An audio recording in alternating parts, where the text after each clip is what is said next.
नमस्कार। बिरसा न्यूज 24/7 का हर दर्शकों को सदार प्रणाम, जोहार, सलाम। दर्शक, पड़ोसी बांग्लादेश की चुनाव नतीजा और साथ में हुए रेफरेंडम अंतर्राष्ट्रीय मीडिया की सुर्खियां बना हुआ है। बांग्लादेश में अगस्त 2024 में हुए कथित क्रांति का बाद ये पहला बड़ा चुनाव था और इस चुनाव के नतीजे ये संकेत दे रहा है कि बांग्लादेश में पूर्व प्रधानमंत्री खालिदा जिया का बेटे तारिक रहमान पीएम बनने जा रहा है। अब तक आए नतीजा में बीएनपी को स्पष्ट बहुमत भी मिल चुका है। वर्ल्ड मीडिया इस चुनाव को बांग्लादेश में लोकतंत्र की वापसी के रूप में देख रहा है, जहां लंबी हिंसा के बाद चुनी हुई सरकार स्थितियों को कंट्रोल में लगा।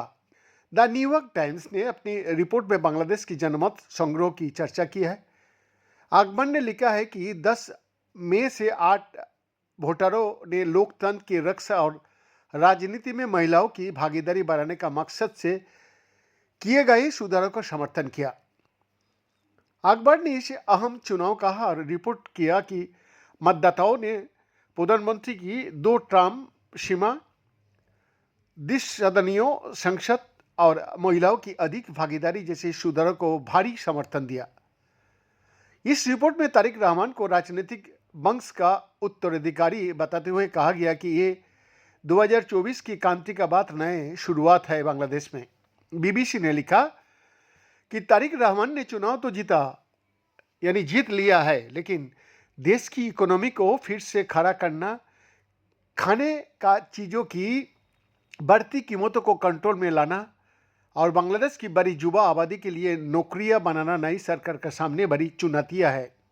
इस वेबसाइट में ये भी लिखा गया है कि भारत जैसी दिग्गज पड़ोसी भारत के साथ खराब रिश्तों को ठीक करना भी उनकी प्राथमिकताओं का लिस्ट में सबसे ऊपर रहेगा।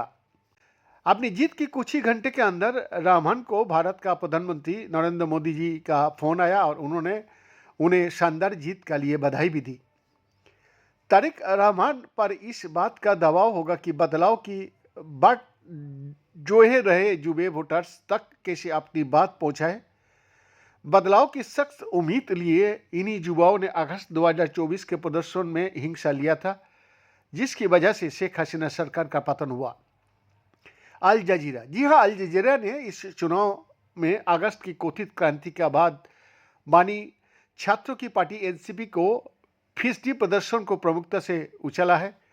अखबार ने लिखा है कि 2024 में स्टूडेंट्स का विरोध प्रदर्शन के बावजूद युवाओं का पार्टी नेशनल सिटीजन पार्टी ने उतना अच्छा परफॉर्म नहीं किया जितना उसके सपोर्टर्स ने उम्मीद की थी। उसे सिर्फ 6 सीटें मिले। बीएन का exclusive report, Birsa news 24/7 Ranchi.